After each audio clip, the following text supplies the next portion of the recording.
All right. So as we're getting started, I'd just like to ask people, I know some of you have already been doing this, but I'd love for you to introduce yourselves to us. So use the chat box as you have been to tell us a little bit about which part of the province you're coming to us from and what organization you work with. And you can also tell us what kind of organization you work with. So we actually intended this session to be for the mental health sector, but we know from your registrations that people are coming to us from all across the community and social services sector, and we also know that we have individuals who are privately sponsoring refugees joining us. So my name is Sheila Subramanian, and it's my great pleasure to be able to host today's webinar for all of you. We have two fabulous speakers joining us, and I think you're really going to enjoy hearing from them today. Before I introduce them, I'd just like to take care of a little bit of housekeeping. If you are cam box, there is a box that's called audio troubleshooting, and if you look in that box, if you scroll to the bottom, you will find the teleconference line and PIN number to join us. Again, we encourage you to use your computer speakers as much as possible because it just cuts down on the feedback for all of us and improves the overall audio quality of the whole session. We will be having, we hope to have at least 30 minutes for questions and answers at the end of the session. So I'd like to all of you to hold your questions until the end because we will try to get to them at that time. So again, if you are joining us on the phone line, please make sure to mute your line. Thank you so much. Great. So at this time, I'd like to ask our two wonderful speakers to turn on their webcams, and I'd like to tell you a little bit about them.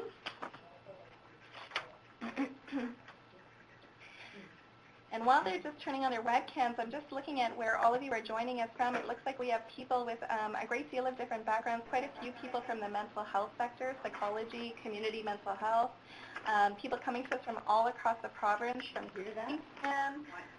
We've got Hamilton on the line. I think I saw Timmins earlier, County of Wellington. That's wonderful. And aside from mental health, we do have some individuals who are involved. What was the name? We also have people that work in other sectors as well, so this is very exciting. Settlements, children's aid. So welcome to all of you. So I'm just going to hold on just 1 second, and do not disturb. Again, I just want to remind all of you to make sure that you do mute your lines if you are calling into the So we have two wonderful speakers here today. Welcome to both of you. I hope you can see them all now through the webcams. They can hear us too. Let us know in the chat box if you have trouble hearing any of us at any time. Our speakers this morning are Dr. Priya Darshini, or Priya Raju, and Dr. Debra Stein. I'd like to tell you a little bit about them. So Priya Raju is a child and adolescent psychiatrist who works with marginalized populations in both hospital and community settings across downtown Toronto. At the Hincks-Dellcrest Center, in addition to providing psychotherapy, she and Dr. Stein lead the Migration Consultation Team, and this is a teaching unit with expertise of resettlement and acculturation. Priya provides telepsychiatry consultation to rural Ontario youth through the Hospital for Sick Children, and she also works with a team serving Aboriginal children and adults through Anishinaabe Health Toronto. As a lecturer at the University of Toronto, she contributes to multiple academic initiatives related to culture, power, and other equity issues in psychiatry. So welcome. Thank you. So Dr. Stein, or Debra Stein, is a child and adolescent psychiatrist also at the Hincks-Dellcrest Center. She has over 15 years of experience working alongside settlement counselors at the Canadian Centre for Victims of Torture, where she provides consultation and treatment to clients of and emphasis on children, youth, and families. She on various aspects of refugee mental health, including skills-based workshops for frontline workers, psychological trauma, and parent-child attachment, as well as the special needs of refugees. So thank you so much to both of you for joining us today. Our pleasure. Thanks for having us. So before we get into our content, I'd just like to take you through what our goals are for today's session. Our first goal is to enhance your understanding of how to think and approach equity issues in mental health in general. The second is to address and identify some of the key mental health considerations when working with child and youth refugees. And the third is to talk a little bit about when and how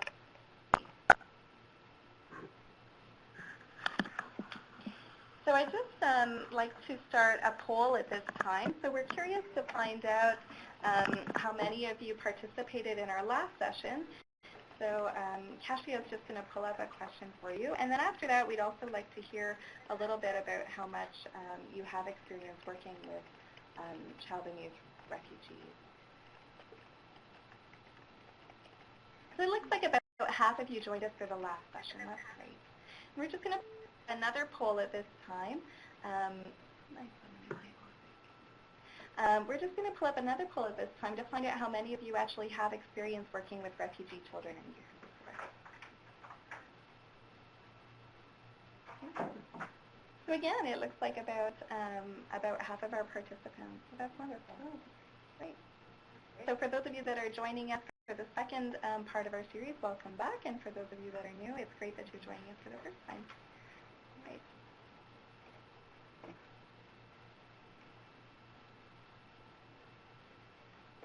Bring back our slides at this time. And I'd like to start our session. Those of you that were with us last time will remember that we started that session as well by talking just a little bit about what is mental health and how can we think about equity issues in mental health.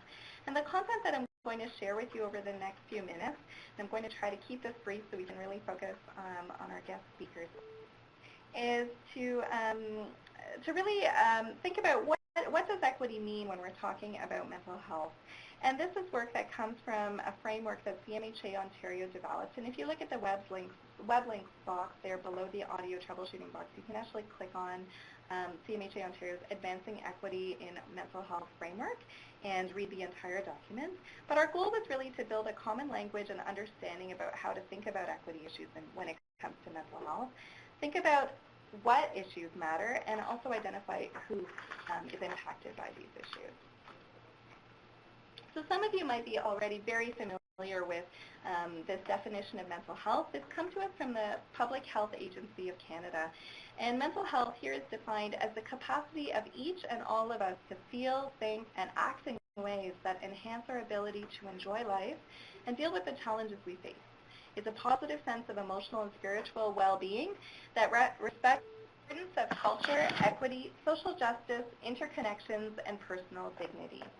And I think something that's really key to this definition is that it's much more than the absence of an illness.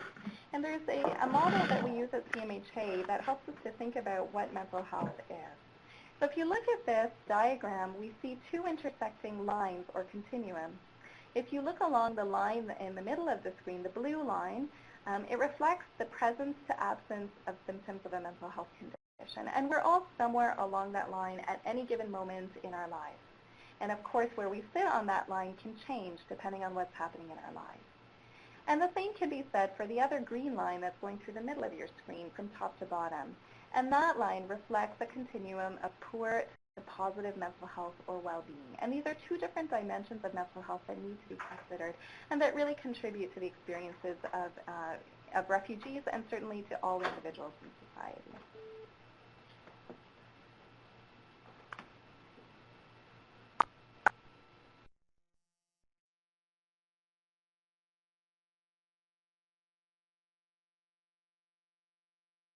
All participants have been muted.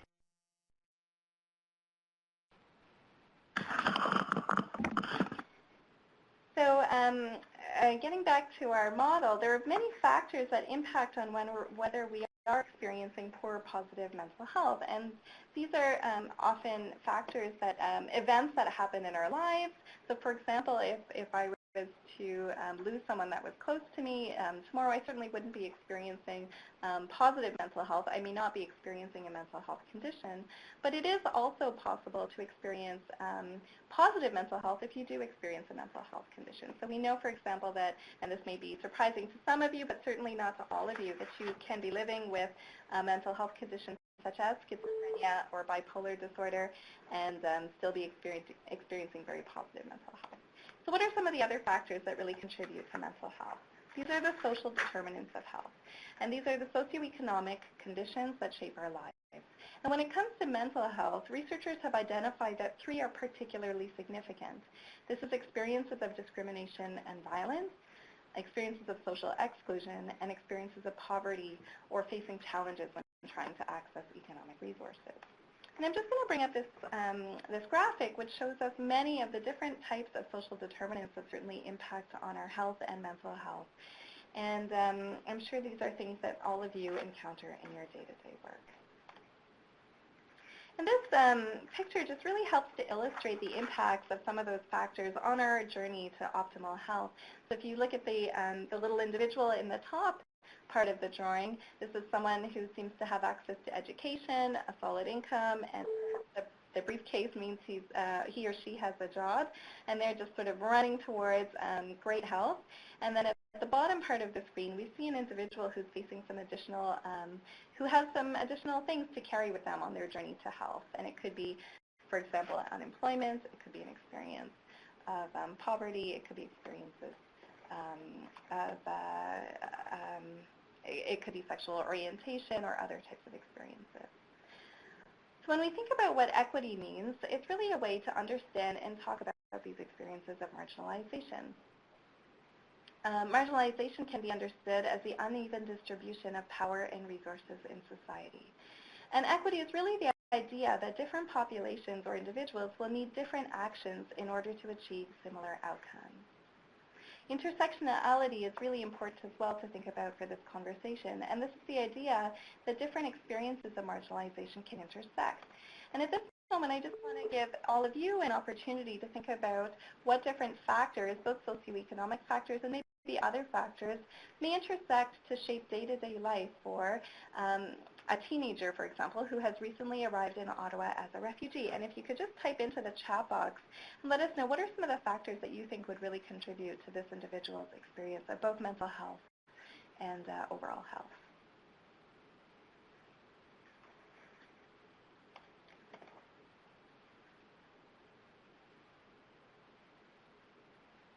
So we see quite a few answers popping up. So some of those examples that people have shared are maybe things that are contributing to their overall life status, so different events like grief or loss, or whether they have friends. Other people have said language-related issues, overall living conditions, access to schooling and education, religion, access to popular and online culture or experience of those things. Really great examples here. Really great examples. Thank you so much, everyone. So in our work and through a review of literature and also through speaking to people who have expertise in looking at equity and mental health issues, these are great examples that everyone's providing there of some of the factors that really impact on mental health. There's three key relationships that we've identified that really make a difference. The first is that equity impacts on mental health. The second is that mental health impacts on our experiences of equity. And the third is that intersectionality matters. So I'm very quickly going to share some information about these three dimensions of the relationship. The first is that, as we said, equity impacts on mental health. This is really the idea that due to the social determinants of health, marginalized populations are much more likely to face poor mental health and some conditions. So again, we want to emphasize that poor mental health or even experiencing distress does not mean that an individual is actually experiencing a mental health condition. And we have some examples there of different populations. I'll just pull out one. And this is that very sadly, LGBTQ people face higher rates of depression and anxiety, and LGBTQ youth face approximately 14 times the risk of suicide than heterosexual peers. And we know that this is connected to experiences of homophobia as well as overlapping social determinants of health. Another dimension is that mental health impacts on equity, and here we really focus on the experiences of people who live with mental health conditions, and we know that they face discrimination, stigma, and social exclusion that impacts on almost every part of life. So the Ontario Human Rights Commission, for example, has documented the extensive discrimination that people face when accessing housing, employment, and other services. And I think just to really drive this point home, a survey that was done by the Salvation Army just a few years ago identified that 24% of Canadians surveyed are actually afraid of people with mental health conditions. And then that final dimension that we identified is that intersectionality matters. And I think this is also something that's really important to bring to the conversation we're going to have with Debra and Priya today. So this is the idea that people who experience intersecting mental health issues and marginalization face added types of barriers. So if someone who was an immigrant, refugee, or a member of an ethno-racial group did experience a mental health issue, they could also face language gaps, discrimination, ineffective or inappropriate service models, and the overlapping social determinants of health when accessing mental health services. And I think in the gray box, we see another example that probably really resonates for many of you who are coming to us from the north of the province, which is that Northern Ontarians report higher rates of depression, higher use of medication, and higher hospitalization rates, but yet have access to a less comprehensive, available, and accessible basket of services. So just very quickly, there's 5 action strategies that we've identified that really make a difference at the individual, organizational, and policy levels. And the first is simply to make equity a focus of your work. The second is to build an evidence base for equity. So what that means is it could mean collecting socio-demographic information for the clients you serve so you can better plan to meet their needs. The third is to engage people with lived experience of mental health issues and marginalized populations in the work that you do. The fourth is to build healthy communities by tackling the social determinants of health. And the fifth is to challenge discrimination, stigma, and exclusion faced by people with lived experience. So at this time, I'd like to invite Priya and Debra to turn on their webcams. And for those of you that joined us for our previous session, we are using a bit of a different format today. What we hope to bring you is a very informal and engaging sort of session where I'm actually going to be taking Priya and Debra through a bit of a conversation that's based on the questions that all of you did to us when you registered for today's session. So when you registered for the session, we asked you to tell us what you wanted to know about child and refugee mental health that would help you in your work. And so what we've done is we've identified 7 of the top questions that really were a theme across all of the information that you shared to us. So welcome, Priya and Debra, and thank you again for joining us today. Thank you. It's good to be here. Thanks for having us. Yeah. And we hope that, as you know, we had a couple technical struggles, also sort of lighting and sound. So I hope people can see and hear us roughly okay. Do write in if there's a problem. But in answer to that first question. Yeah, so I'd love to, I think the first thing that people just wanted to know is what is the really, the most important or the first thing that people need to know when it comes to child and youth refugee mental health? If there's one thing people are going to take away from today's session, what is it? Well, I think a basic thought point about our stance. So refugees, by definition, refugees are people who have experienced some kind of intense past events. And therefore, mental health is obviously going to be a concern. So we'll talk about that concern today, but the main point is that mental health concern that we have needs to be put into context. In fact, the majority of refugees, once they reach safety, have adaptation, resilience, and good coping as the rule rather than the exception. While we do have this assumption that people will come in with lots of mental health concerns, in fact, our assumption needs to be that they are resilient and people will roughly do well while also keeping an eye out for the mental health concerns. So it's just, what the basic assumption is. And this is all assuming that ideally the resilience promoting factors are in place, which is the same thing essentially as what Sheila was talking about with the social determinants of health. And I saw a number of you writing in on that question she asked about the teen arriving to Ottawa. A lot of what you were naming were in fact resilience promoting factors. So that means, for example, intact family, safe neighborhood, secure housing, access to language. A lot of you mentioned language. The ability to be in a welcoming environment, both the host society and for children and youth, a welcoming school, and a chance to make friends. And it also includes the idea that the parents are able to find employment and have purposeful activities with their daytime, because that is a major determinant of how the children do as well. So if all those factors in place, people do well. However, it is a vulnerable group, so if those factors are disrupted, then you may find people do have higher rates of distress. So that variability accounts for the range of findings you do see in the studies on prevalence rates of mental health issues. So you may find some studies that talk about lower rates of things like PTSD or depression, and others that talk about quite high rates. And when you see that reported in the media, that's a good time to ask precise questions about the study. So for example, In what context were the people living, the ones who they surveyed? At what phase in the resettlement process were they surveying people? And what were the instruments they were using? So were the interviewers asking about just symptoms, nightmares, that kind of thing? Or were they actually stepping back and focusing on people's general function? Because as you heard from Sheila, people can have all kinds of mental health symptoms but actually be functioning quite well. So again, it's important to question the stuff that you're reading, and also to keep in mind the fact that even the studies reporting relatively high rates, some studies will say things like up to 50%, that's still, when you consider what people have been through, that's still actually not as high a rate as you might have expected for people to be having mental health issues upon arrival. So again, the basic assumption is that folks are resilient. So that is why experts tend to discourage the use of blanket proactive screening to find out if there's trauma or mental health issues. There's a couple of reasons for this. So first of all, in your alliance with a child or youth, it's better to not position them right off the bat as a patient in need of treatment. But the other reasons not to do screening are that you might re-traumatize people by going too soon into asking about those symptoms.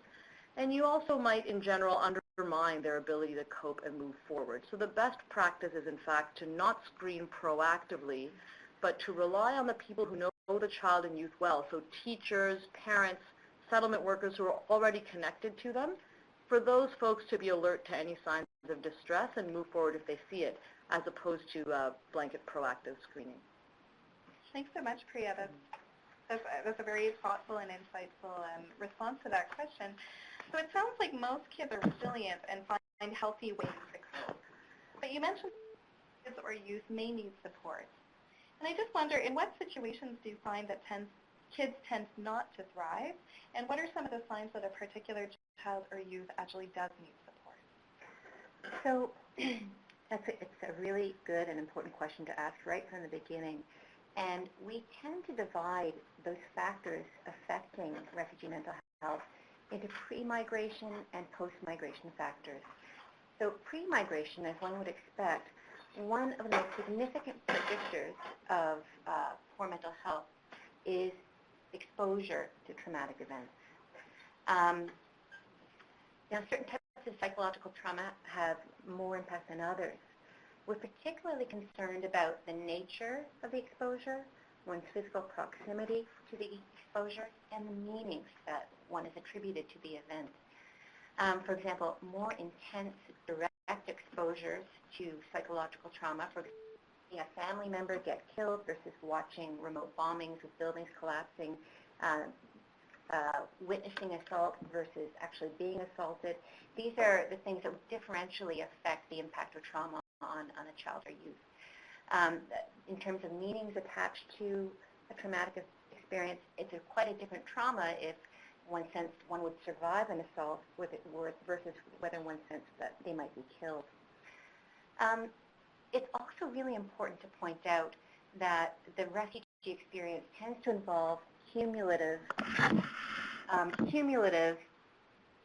repeated traumas throughout a period of time, as opposed to just a single event trauma. So it's very important to keep those factors in mind. Now, post-migration, we're most interested in whether there's stability and support in the aftermath of trauma and traumatic loss. Now, coping can break down when there are large gaps in that supportive framework that Priya mentioned.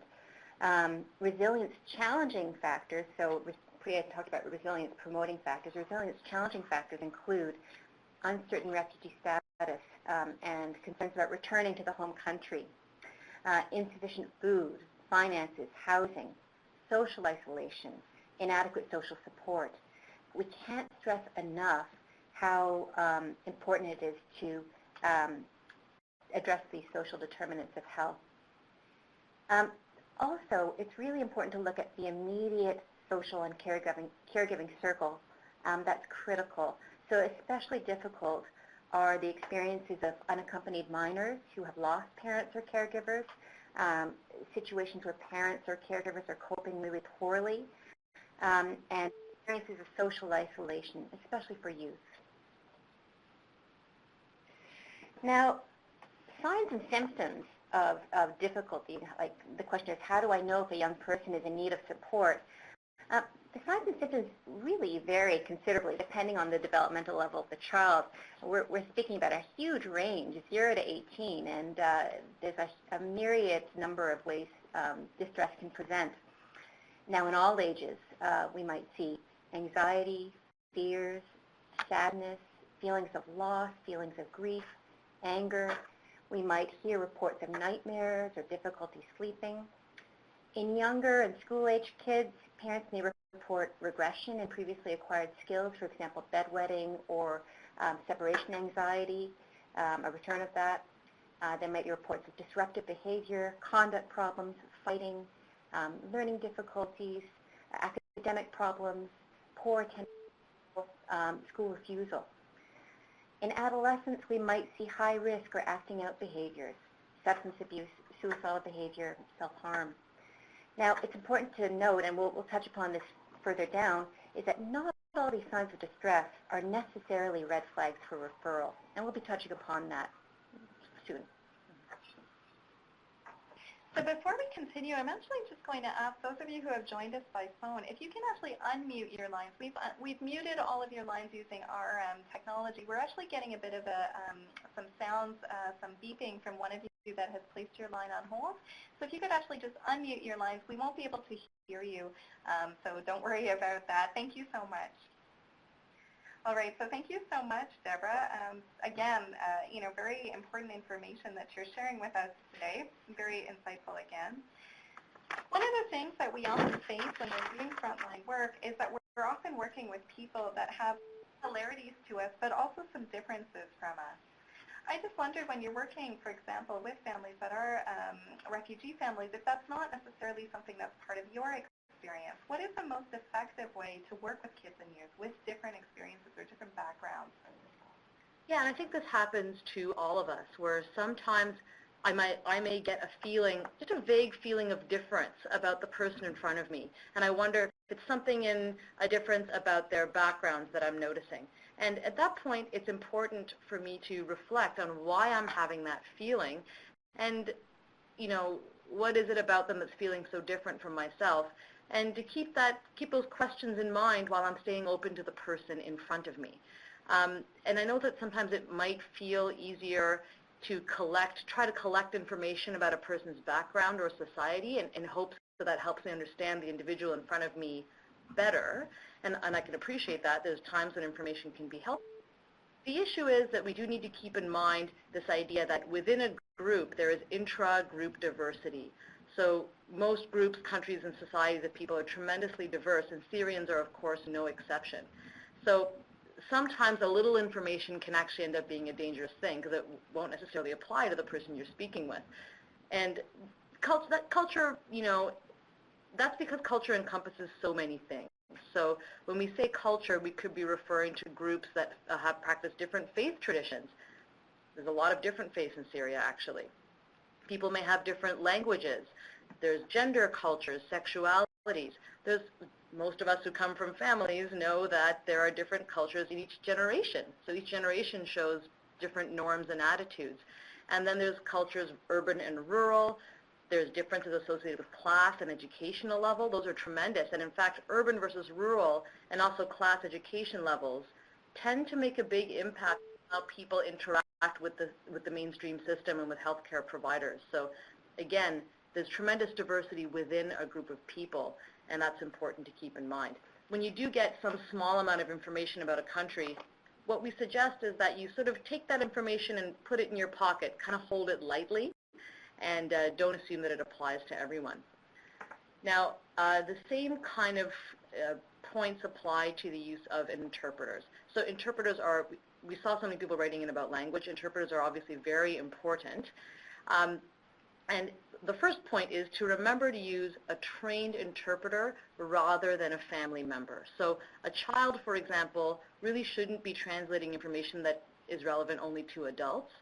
And conversely, it's important not to use an adult relative to interview a child because the child might then not reveal certain information they feel badly about their relatives hearing. So if you can't find a trained interpreter, do see if your area has access to phone interpretation. Try to avoid the use of family members. And the other thing to know is even when you do find a trained interpreter, as I was mentioning, these cultural issues can be complex, and there's a lot of dynamics that enter the room when the interpreter joins. Be aware that an interpreter might be from a different subgroup than the clients you're seeing, and you may not see the difference within the group, but if the interpreter has a different religious group or different political affiliation compared to the clients you're seeing, there may be dynamics popping up that you won't notice. So it's important that if family expresses some reluctance to work with an interpreter, that you explore that carefully with them. There may be other things going on. And then, as I've said before, if the interpreter kind of serves as a way of saying, well, in our culture, these things work a certain way, that can be helpful. Just hold the info lightly, as I've mentioned before. No one person can speak for an entire group, as many of us know who come from our own groups. It's that we're very, very diverse people. So that means that if you are sitting in front of a person and getting that feeling of difference, or getting some questions about their background, it's a good time to reflect what is involved in this situation. As I've been saying, culture is a complicated thing. It doesn't mean any one thing. And usually people present themselves differently in different situations. So if I use myself as an example, in some contexts, talking to some people, I may present myself more with the sort of cultural identifier of doctor. So that means I have certain ways of talking, certain attitudes, beliefs, and practices that sort of are reflecting more the cultural norms of my profession. And then other situations, I may be behaving much more in line about the culture of my generation, my age generation. And then in other settings, the fact that I'm Indian and attitudes and beliefs related to that is much more at the forefront. And those are shifts that I make pretty much subconsciously depending on what situation I'm in and who I'm talking to. So if you're a practitioner sitting in front of a client, it's important to wonder, is the way that culture is showing up here related to the situation, and how am I contributing to that dynamic? So that's an important line of questioning to get into. And that finally brings me to this topic of the power differential, because never forget, no matter how much you feel genuinely linked to your client, and you are also a part of the mainstream system in a way that they are not. So whether you represent the school system, a hospital system, I saw a number of you are working with various other community-based centers, you're still an ally with the system, and the client is perceiving you that way. So always be aware of the power difference there and the fact that it has a great impact on how people are presenting themselves to you in a cultural way. So it sounds like there's a number of things that people can consider when they're starting to think about how to work with children and youth who are refugees or who are from another marginalized community. And you've identified that a particular child or young person may need some support. So how do you start the conversation? And who needs to be part of that conversation? So well before that first meeting you have perhaps with a child and their family, it's really important to check in with other supporting adults first. So it's really important to ask, who are the other adults that know this child well? Teachers, other school personnel, and so on. And check with those people first to see if they have concerns or if the child is already connected to services. That's really important. Let's say we're at that first meeting. It's really important to start by clarifying your role. It's really important to be transparent about the reasons for meeting, transparent who you are and what you're offering. It can be really hard for families to keep track of which professional is which, who is who, who's from Children's Aid, who is the doctor, who can help with social needs. So that's really important to clarify. It's also extremely important to explain confidentiality and its limits. This actually builds and doesn't break down trust. It's basically a discussion about your commitment to privacy. So, for example, when Priya and I sit down with a client and a family, after describing our role and setting the frame for the conversation, we always discuss this. We might say something like, everything you tell me, I will keep private. I'm not going to share information about you with others unless I get permission to do so. We might even be really explicit about how we're going to keep things private. I'm taking notes here, but I'm going to be putting that in a file which is under lock and key. We will also talk about the exceptions to confidentiality. And I'll say, again, I respect confidentiality, but if you or if anyone else is at risk of being seriously hurt, I may have to involve other people to keep you or others safe. So we're moving into kind of the meat of our conversation with a family. And I think the number one point is that we should really avoid probing into traumatic experiences. The first conversation should generally not be about past traumatic experiences, but more about present needs and present issues. Now, that being said, if a family it feels very comfortable with you and is trusting and it feels like they really want to share their story, there are ways to listen effectively. For example, listening without in to make things better, which is something that all of us health professionals are really prone to do. Responding with empathy, without judgment, calmly and reassuringly. We might feel overwhelmed or helpless when working with refugee families, but we need to remind ourselves that sometimes listening supportively is the most helpful thing we can do. If this conversation is happening, we still need to be mindful not to probe unnecessarily into other people's traumatic stories and to allow the story to unfold as the client would like it to. Finally, and this is a point to remember throughout a conversation you're having with the family, is to follow the family's lead, to really see what their priorities are and what their concerns are, and to start with that. So our participants in their questions to us really, really wanted to know what are the specific questions that should be asked. So what can you actually do? So you've talked about how to start the conversation and some of the things to bring to that conversation. What are some actual questions that you could ask a child or young person who's maybe going through something? Right. So as Deborah just finished saying, it really is important to sort of pace yourself and follow a family's lead. And the same thing applies to what kinds of questions you ask when you're really trying to get at the problem, if there's a problem. So for example, trying to get the family's perspective could be done through simple but very important questions.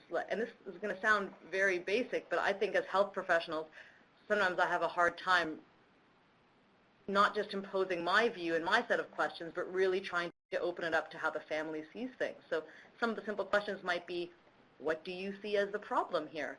How would this situation be managed ideally in your preference or in your community if you were back home? What would you do? Who would you involve? And what do you think you and your child need at this point? Once you are definitely seeing some conversation going about how the family sees things, you may find they use certain terms or language to describe what's going on, and I would try to join them in the use of that language rather than me going on and on about their child's depression, and it's just kind of not the term that they would have chosen, to try to enter into the way they frame the issue. So that's kind of the helpful questions guidance I would offer. And in terms of interventions, there's a range of things that Deborah and I do in our practice that we can share with you. So you've heard us say this a number of times already, but I think it bears repeating in caps lock, which is advocacy. So advocacy is a large chunk of what both Deborah and I do for refugee families, and that could range from a large scale, bunch of attempts versus like smaller scale daily things that we do. So for example, I've called landlords. I spend time trying to get people in touch with public health if their housing is infested, unfortunately, with bed bugs, that kind of thing. I may spend whole sessions working on that with people. And this is essentially to address the resilience promoting versus challenging factors that you've heard us talk about, or the social determinants of health you've heard us mention, because those are so critical to people's mental health. it may be front and center, especially on some sessions more than others, for you to be taking on your advocacy role with them. Another big thing to do, by the way, is try to connect people to a family doctor. That's a major intervention that we sometimes try and do. And so alongside that, there's coping strategies that I'll help people with. So for example, you probably have a bunch of these in your treatment bag: breathing, relaxation work, visualization strategies, things to help people get through the day, basic problem solving you can support them with. Those are all coping interventions that are of major importance. And beyond that, there is, as I think people are wondering, that question about the past traumatic experiences or that kind of narrative, and sort of what do you do with that? And there's a couple of ways of approaching that. One that we should mention is the idea that there are these manualized therapies that are being increasingly studied. So a couple of the ones I could mention are trauma-focused cognitive behavioral therapy, or TFCBT, and narrative exposure therapy, or NET, otherwise called NET. There is some evidence in refugee populations for these interventions, and they do have promising results. What we would put, though, is a caveat on the use of those, just charging ahead with the use of those therapies, because whatever you do should be flexible and attuned to the changing needs of the patient. Or we say patient or client. In some situations, someone may, there's something going on that week that needs a different version of attention, or they're not ready to move forward with the story, and that needs to be respected. There may be times you find yourself throwing a manual out the window, at least temporarily, to deal with what's in front of you. So that's the caveat we'd put on those manualized therapies. And the other caveat I think to keep in mind when it comes to any version of these kinds of psychotherapy is the idea that these are all based on a cultural value. It's a very Western cultural value, and also in the culture of psychiatry and psychology, that values catharsis, or the idea that we talk about things to make them feel better. And in fact, a large proportion of the world does not function that way. For many individuals, families, or societies, the way to get better is to contain, not talk about the distressing material, and actually push forward. And that is how you get better. And that is valid for a lot of people. It's kind of case by case. So again, just remembering that when it comes to these therapies or getting into telling a story, that is a culturally specific intervention. So it's important to keep that in mind when you're proposing a certain kind of work. So for us, the gold standard really is advocacy, lots of supportive and coping-oriented interventions, and generally just staying flexible as needs change and trying to follow the lead of the family. And another thing that Deborah and I do a lot of is try to make use of the family narrative and family-based solutions. So if the family has a certain perspective on what the issue is, even if it's spiritually grounded or used in some other kind of language that's really outside of my professional experience, we try to get creative and implement some solutions that are based on that. And that might involve thinking a bit outside of the box. And it's important to make sure you have buy-in from your supervisor and your organization to be able to get a little creative with a family. But, based on your judgment, there are times when that intervention can be worth gold, compared to more mainstream clinical kinds of interventions. So it's important to stay open to those possibilities as well. Give some case examples, if you like, later on some of the things that we've tried with families. But there is a range, therefore, of things that we offer as interventions you can consider. I think what's really great about all of these things that you've talked about is that they're all things that can be done by a range of different people that are interacting with kids and youth. So it doesn't necessarily have to be a mental health professional that is doing these things. And a lot of the people that are joining us today are not actually mental health professionals. So these are really great practical suggestions. So thank you so much for that. But I think one of the things that was asked is, what are some of the things that people can look to outside of their organizations to better support families if they sense that more support is actually needed? How do you know when to refer people for additional mental health support, and what sort of support can you refer people for? Well, Priya and I like to actually picture our sort of, delivery model as a form of funnel, actually.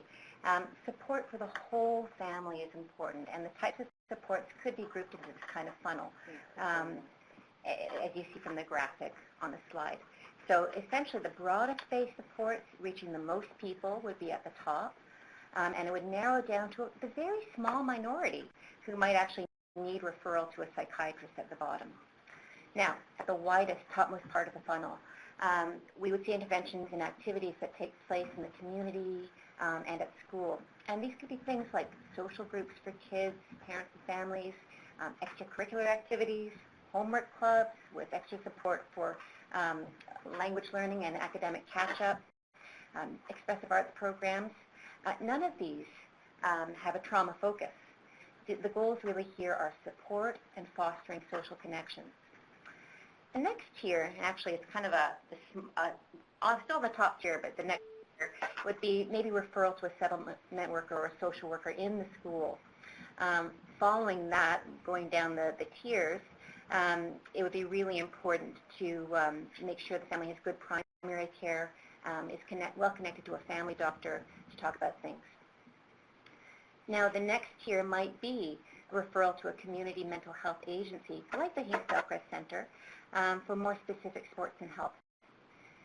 Now, before getting to psychiatric referral, we prefer the model where community health workers use indirect consultation with known experts in the field. This could be a psychiatrist, but it also could be a social worker, or a psychologist, or another mental health worker who has extensive experience in the field of mental health, migration, and trauma. Finally, you could consider direct referral to a psychiatrist. The goal in tapering down to the smallest group with the most acute is to avoid exposing all families to medicalizing and over-pathologizing experience, keeping the focus on their own strengths and their own solutions. Sure, again, that's an excellent model.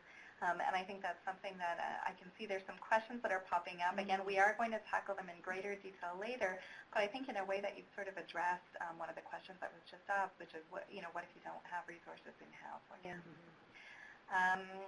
So I think our final question that we're going to that we wanted to ask you today before we get into the participant question is that from what you've shared so far, it sounds like many kids who do show some signs of poor mental health may not necessarily need to see specialized mental health professionals or a psychiatrist. But how do you know if a child or youth is actually in crisis and needs urgent mental health-related help? What do you do in that situation? So Deborah told you earlier about some symptoms and signs of concern that would indicate a child's having some struggle or may need support. And that kind of support could be anywhere on the funnel that she just showed you. So it sounds like now the question is, how do you know when a kid's at the bottom tip of that funnel, if it's time to really consider a referral? What are the symptoms at that point? So let's consider these as being sort of more like red flags where you'd really talk to other people in your organizations and consider seeking a referral. So the first ones that we think of are safety issues. Now, this is basic stuff probably a lot of you who are working in the mental health field are already aware of. And that's thoughts of seriously hurting yourself or others. And these are more gray areas, risky behaviors. And it's tough for us to put a specific line on what is risky enough for a referral. But when you see serious substance use, sexual activity that is unsafe or inappropriate for age for a child or youth, self-harm behaviors, these are all a good time to check in with your colleagues or supervisors and explore a referral. And remember, if there's an emergency situation, you always have access to your nearest hospital, either Telelink, the phone service. Telehealth? Telehealth, thank you. No, there's a phone service. I'm suddenly blanking on it in Ontario, or the local hospital emergency room. So those are some of the red flag behaviors, but in general, when you're considering referral, a good practice is to step back. As I said earlier, talking about those studies, don't focus so much on symptoms and step back and focus on function. What is a kid's job to do? Essentially, kids are supposed to go to school, learn, make friends, grow, and function in a family. That's essentially the responsibility of a child, or the job of a child. So is the child functioning in those domains, or are they actually doing any of these things, like impairing their growth with food refusal or really major sleep disruption, refusing to go to school, like whatsoever, or not having any peer relationships because of severe social withdrawal. those are the kinds of things that are really, whether or not there are other symptoms that might meet checklists for mental health disorders, when you see these things happening, it's really more about function, and that's already a good time to consider referral. And the other major thing to always consider is if a child is struggling this much, then it is quite likely that one of their parents is also struggling quite a bit. That's not always, that's usually the case.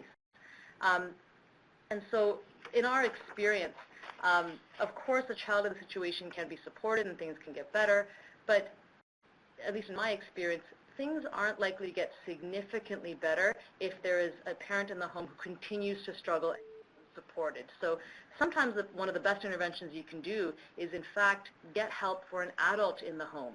And I strongly urge those of you who work in the child sector to consider being proactive about that, because when you see these symptoms in a child, it's really a flag not only to refer the child, but also take a close look at the adults who are around, see if someone else is struggling. So just to wrap up our chat then, what are the things that people can start doing right now to get ready to support children and youth refugees?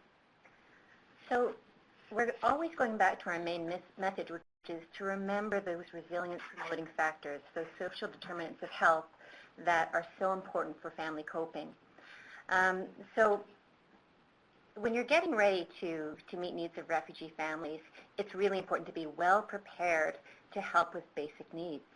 So know about where your nearest food banks are, housing initiatives, employment agencies, language learning opportunities are. Know about subsidized daycares in your area. Connect with family doctors who are taking patients. Identify those key resources related to the social determinants of health that are necessary for kids and families to thrive. You should also really make sure ahead of time that there are good avenues for social connection and support in the community. So where are the community centers or the faith communities, YMCA, YWCA, where are the gyms that offer reduced rates for memberships, cooking classes, opportunities for outdoor adventure and exploring the Canadian wilderness for youth, youth leadership groups and so on. Those are really important. Also, consider the funnel when you're developing your service model. So do you have supports in your community that are geared to each level of acuity and need? So also consider indirect consultation. Identify ahead of time who are the experts in your community that you can go to for advice. Finally, join a community of practice. For example, the Refugee Mental Health Project at CAMH has an ongoing community of practice where you can get online, see what questions people are asking, look at upcoming events and so on and so forth. So it's a community of practice that's growing. Or more saliently, consider finding or starting a community practice in your local area. You know, generate some local email lists, put together as a group some resource pages, gather to share your ideas. I think that's where we're going to end in terms of just think about how you can build yourselves up locally and as a group. Those are all great suggestions. So at this time, we'd really love to open up the floor to all of you who are in the webinar room with us. We'd love to know what your questions are for Priya and Debra. We hope that you've also enjoyed the conversation we started, and we hope to continue with you over the next 20 to 30 minutes. So there was a question that came in earlier. I'm going to see if I can just go back. Yeah, there's the language one, like interpreters that aren't trained. And then Exactly. So Valerie had a question. She asked, what if you have an untrained interpreter? So someone who's not related to the individual, not personally, and maybe beyond not related, maybe someone who has no connection to the individual personally either, but they're not trained as an interpreter. Is that appropriate? Yeah. And feel free to jump in if you have something else. So, I mean, it's one of those things that, you know, there's a couple things that any interpreter needs to do that I would say are non-negotiable, but they have to be done. And you can quickly coach an untrained interpreter on how to do it. I mean, of course, it's ideal to be trained, but let's be honest, there are resource issues, right, in some of our communities. We won't always have access to it. So what I would suggest is, and I think there are other resources, even the CAMH project may have guidance on what to tell an interpreter, but you can coach an interpreter in how to do some of these basic things that need to be in place to help a family feel secure. So obviously one of them is to clarify their own role compared to others in the room. So for example, they're not one of the doctors, they're translating, and the other people in the room are identifying what their roles are. And also, you need to talk to that interpreter clearly about confidentiality. I think that's one of the main things people are worried about, particularly when someone isn't coming in with a name tag and working for an organization, that you really need to help the untrained interpreter how to, in terms of their demeanor, in terms of actually telling the family, I will keep private what you say in this room, and the doctors will also keep it private. So they're included in that confidentiality bargain. And also the fact that they need to translate exactly what is said, and they shouldn't be adding to what I say to help coach the family themselves, which is often a very good, generous impulse that interpreters may have, but can get in the way of your message in your session. So those are the kinds of things you may have to coach an interpreter on doing.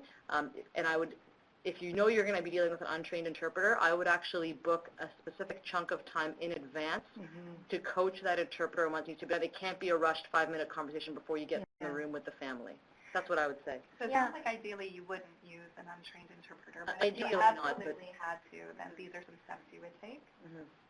Yeah, I just to add to that, I think those are really the most important points. But when you're coaching the interpreter, it's also useful to suggest using the first person. So instead of saying he said, she said, you could coach the interpreter to just interpret what was said in terms of if the client says I la la la la, the interpreter is going to go I la la la la. Yeah, and exactly. Good suggestion. There is another question. We're going to try to get to all of them. So Azad is asking, what is your experience working with Syrian refugee families so far? And I guess, that's an interesting question because I wonder if you have already worked with some, or are people focusing on other social determinants of health at this time primarily? Well, it's actually a really interesting time right now, I think, for our province because we've read news reports of Syrians coming in. We've heard about it. We're getting ready for it, and I can say that actually at the Hincks-Dellcrest Center and in our practices, I've only seen like one or two. I'm actually curious to know out there what other people's experiences are. I don't think this is surprising. I think there are a couple of reasons for this. And again, if other people have different experiences, please share. But the first thing is that these are resettled refugees who are already having their status guaranteed. So already there's a sense of security and a feeling that Canada is protecting them. On top of that, there's likely going to be a period of excitement, maybe euphoria, at a really busy time managing settlement needs. It would be only the really most severe and dire mental health circumstances that would actually lead to a referral right now. My guess is that maybe within the coming months we might see more.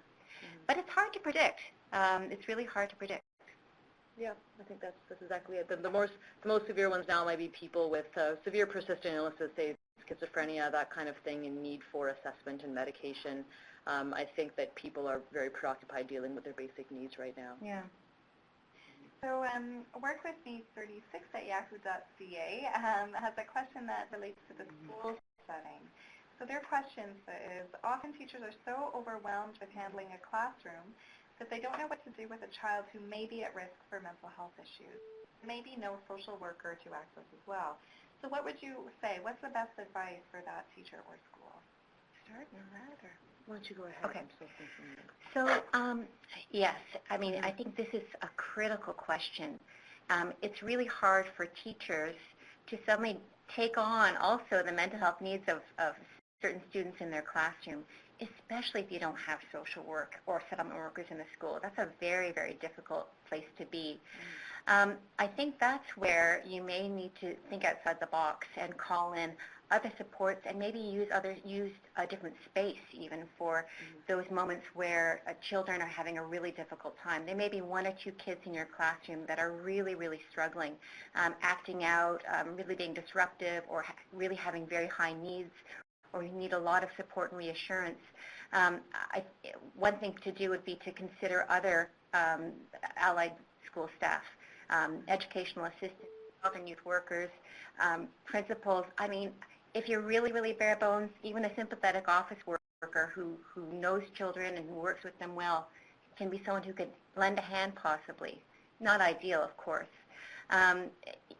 Putting aside in the classroom a separate, safe, quiet down place for kids to go where when they're really having a difficult time, maybe it's a corner with cushions, a few books, and some soft materials, whatever.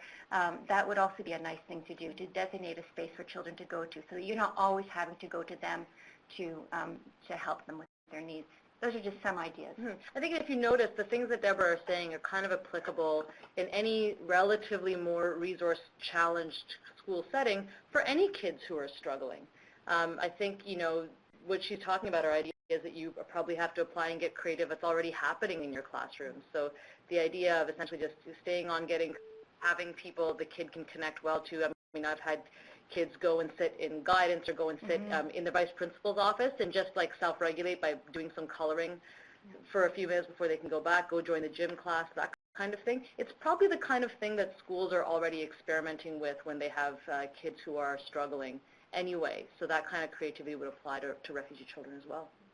And Rachel has an interesting suggestion as well to assist with this question, which is to keep an objective log of students' behaviors can help. So maybe to establish what a baseline of student behaviors are so that you can more easily recognize if something is out of step.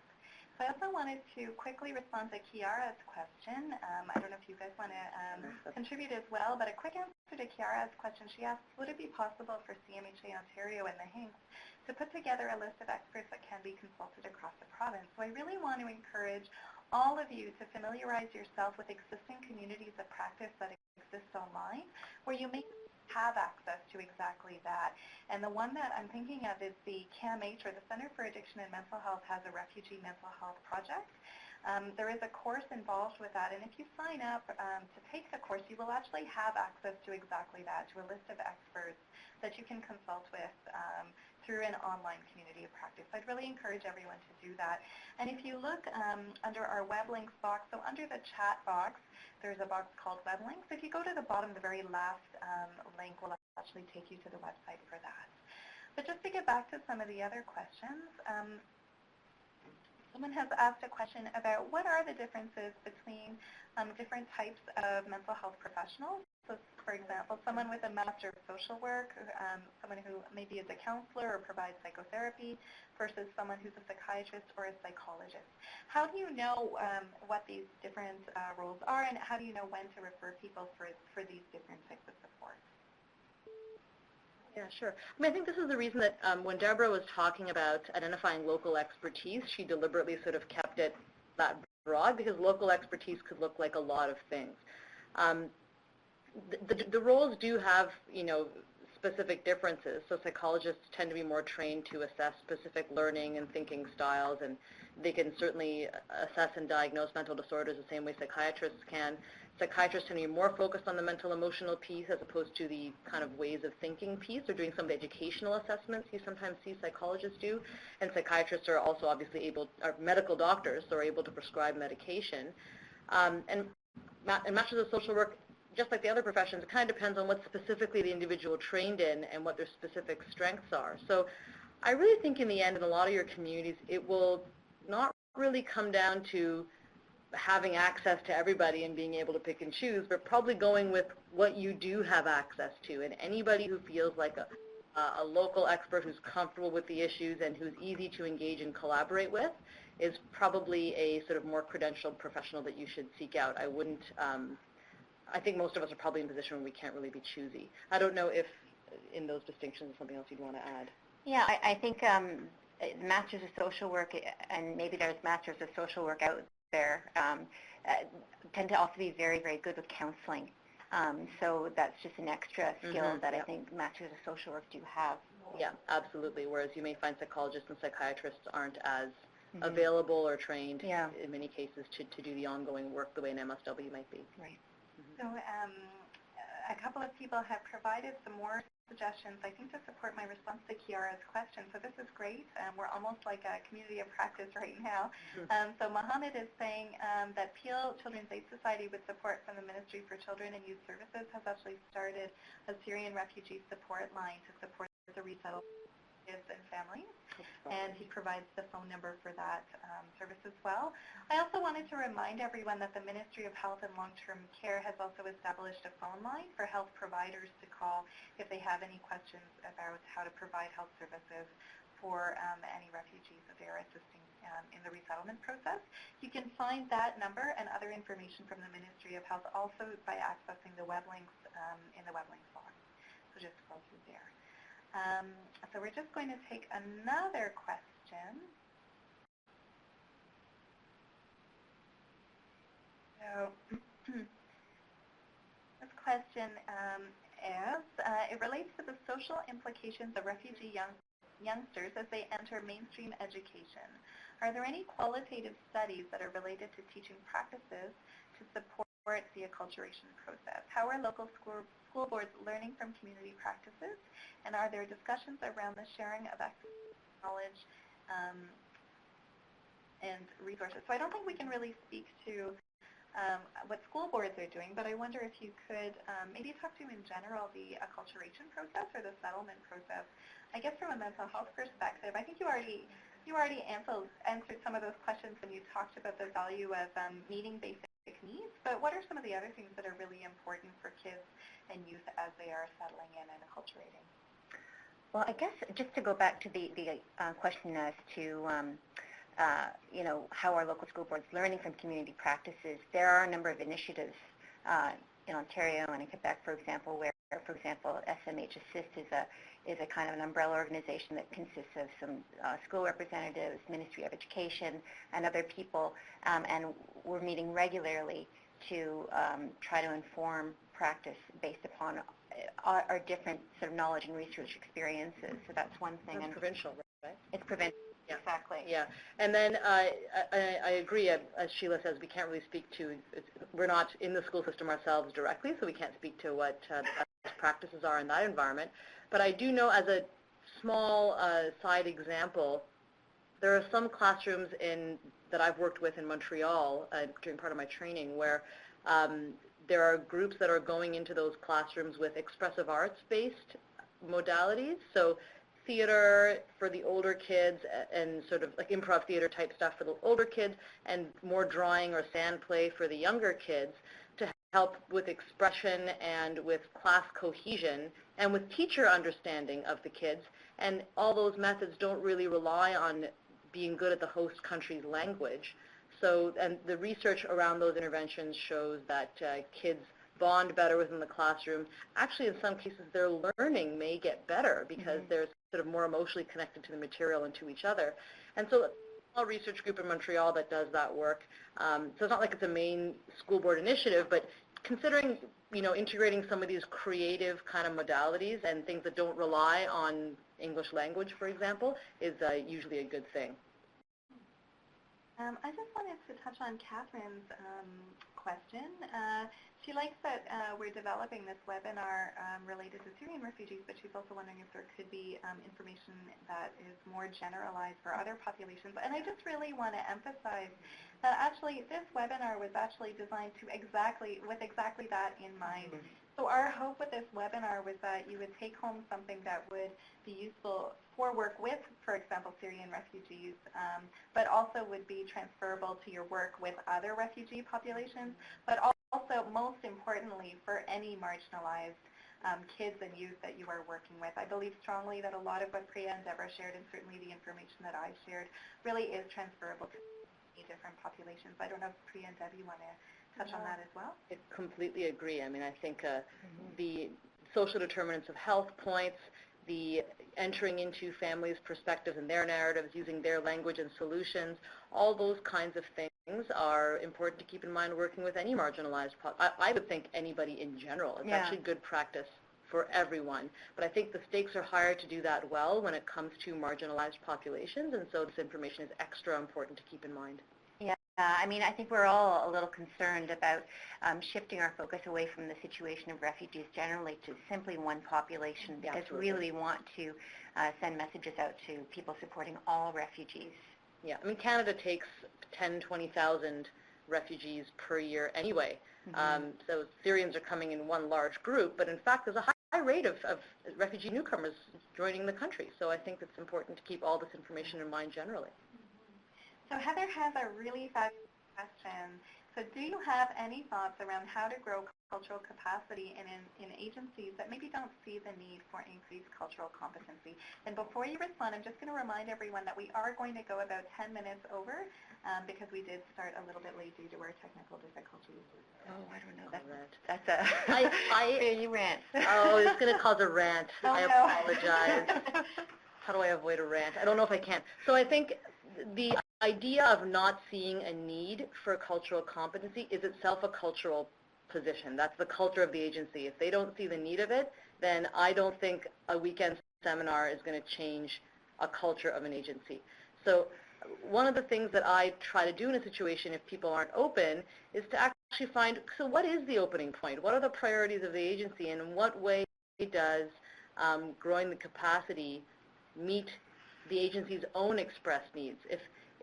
If it may not have the word culture or cultural attached to it, and if it doesn't have those words attached, but it's sort of talking about best practices in general, that may line up better with what an agency sees as being their priorities and their needs. So in a way, it's actually the same kind of spirit of intervention that we were talking about with our clients, getting their perspective, what are their priorities and their needs, and using their language to move forward and build the capacity, whether or not we're using language about like cultural competence. Yes. Just to add to that, I think you know, maybe the term cultural competence gets people's back up. I think so. And so, again, the idea would be to change the semantics a little, individualized, patient-centered, that kind of thing. Yeah, and I think a lot of what is described by us as being more culturally, I don't know what you can say, it's mindful, thoughtful, cultural humility or culturally safe work.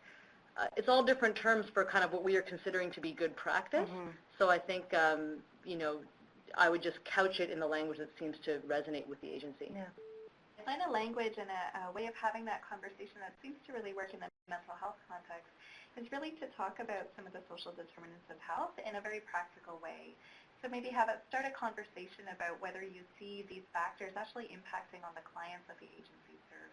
And that could be a really grounded way to start the conversation about these kinds of maybe socioeconomic factors, and then you can sort of open up maybe into a conversation about the capacity to address other equity issues as well.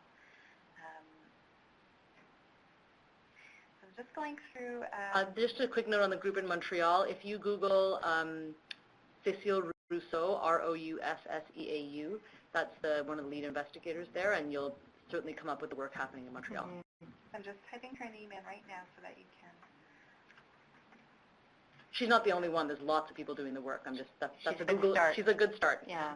It's through the McGill Department of Social and Cultural Psychiatry. I just want to make sure that we've got all of the questions there. So here's another question. How would you support the attachment of child to parent when there's so many interested parties in helping the family to settle? Would you support parent-child attachment when there's so many interested parties in helping the family settle? I wonder if whoever's typed that, I wonder if that's a question about letting families kind of parent and connect without getting in the way. Is that the question? I wonder if it is. So yeah, if there are so many people that are sort of intervening and assisting with the day-to-day functions of a family, as sometimes happens maybe when you are new in a place or when you are engaged with social services or community services, there can be many other outsiders involved in the family's day-to-day business. How do you support the child and parents to just have a natural sort of relationship context, given that there also has been a lot of change recently in their lives, maybe?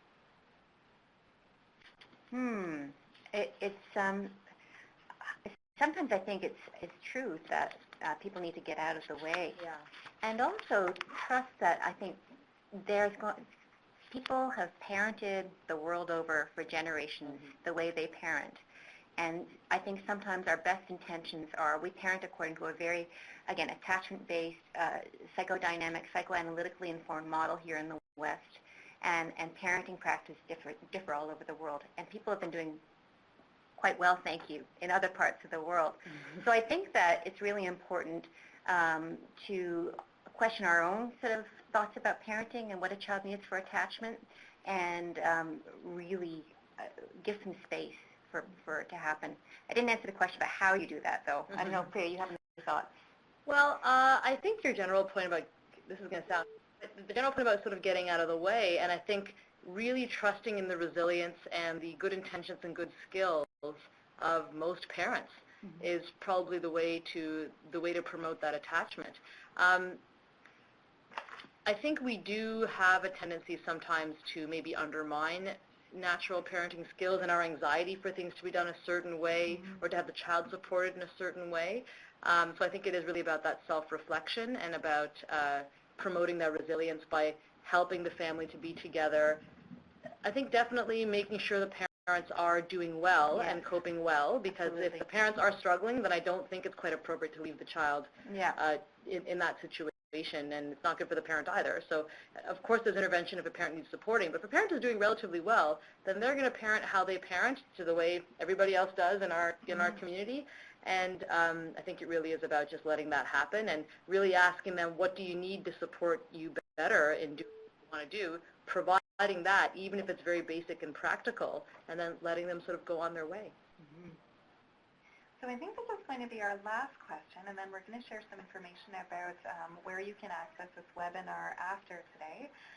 So Mohammed asks a question about child welfare professionals. So he says, given that being a refugee alone is not a child protection concern, what suggestions do you have for child welfare professionals to keep in mind while working with refugee children, especially those that are starting to show aggression and major attendance issues at school?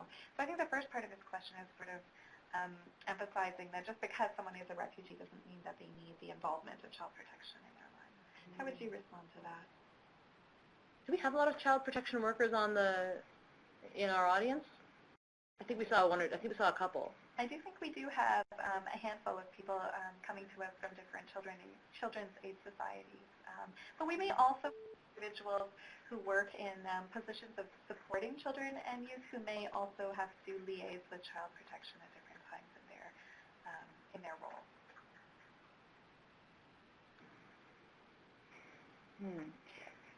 I think if you're a child protection worker, you're already sort of connected with the child through a child protection concern. That's probably the first thing. Hopefully. And you're sort of wondering about what suggestions for people like yourselves who are child welfare professionals who are working with these kids.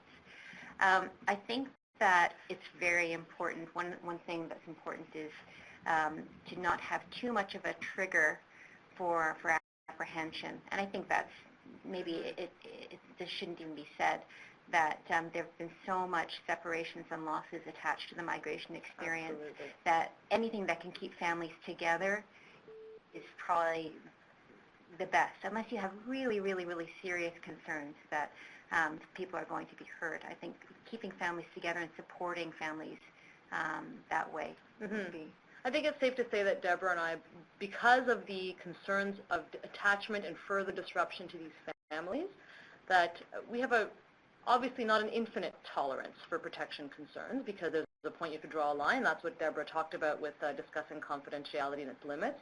But if there's no emergency, I think it is important to have a high tolerance for holding what people are telling you and just, watching and waiting and seeing if people are able to keep themselves and each other safe in the home before involving child protection, and just consulting with your organization, obviously, and using your judgment if you can. So I think, again, that's a response to the very fact that newcomers are overrepresented in the child welfare system, and part of that has to do with, I think, mainstream responses to newcomers.